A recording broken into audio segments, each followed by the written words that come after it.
So I'm not sure how this is going to come out. This is the first time I'm recording while I'm driving. And I haven't recorded in a long time. I don't know why. It's been a while. And just like anything else, when you start something and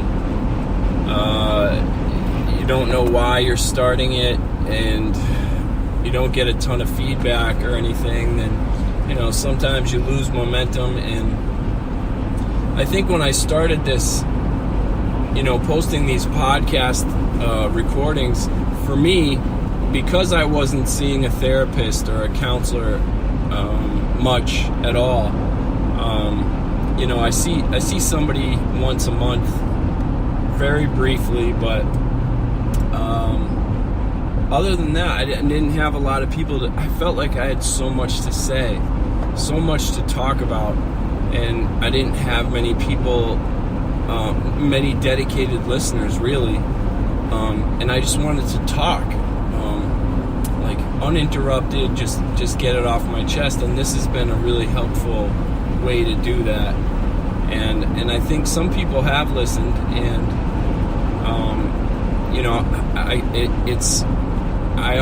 I'm very appreciative when I hear that somebody has listened to one of these podcasts that I post.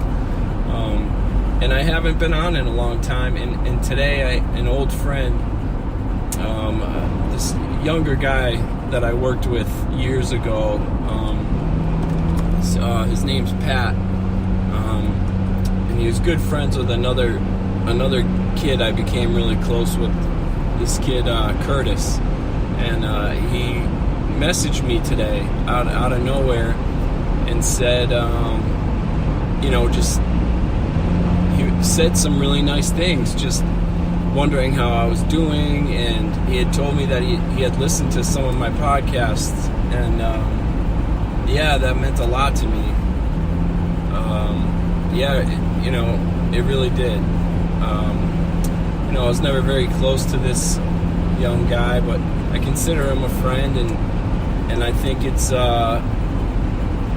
amazing that some people actually listen to these, and I just appreciate it so much. It's really, there's something about being heard that I think is like a basic human need sometimes, to have a voice and be heard. Especially when you have a story to tell. And for me, I've mentioned this so many times, but really the biggest thing beyond missing Rachel and learning to live a life without her, which is, there's so much involved in that, and that's such a deep concept, and that's hard enough on its own, but I also felt this overwhelming need to tell the story of what I had witnessed and what we had been through. Because in many ways I felt like we had gone through a lot of it alone. Not really the case. Her family was there, and her family was, quite honestly, they were fantastic throughout the whole experience, but Rachel's a very private person, and she did not want people to see her in a vulnerable state very often. So a lot of times, if we're living in the hospital, or if she wasn't doing well, or she was hooked to the pump on one of her 72-hour infusions, she would keep people away because she didn't feel good, and she didn't want them to. I think she throughout her life had this thing where she thought that the world saw her a certain way and expected certain things from her, and in a lot of ways it was true. I don't think anybody expected anything from her, and I think what she didn't realize is seeing the vulnerable side of Rachel is one of the most beautiful things I've ever been lucky enough to be a part of. Because she was so bold, and so she had this armor she would put on for the world. And lot of that came from bartending and being in front of, basically being on stage in front of people all the time. You can't, she was very good at keeping her personal life or her, whatever she was going through that day away from her work.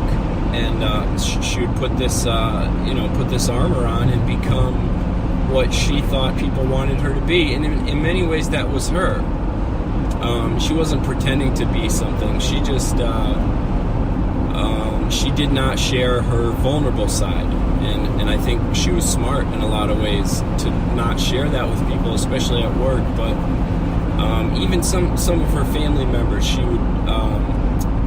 wasn't, when it comes to, like, for me, I have no problem being vulnerable in front of my family, and maybe to a fault even, but Rachel wanted people to see her in her best light always. So I felt like I had this story to tell, that I had a front row seat to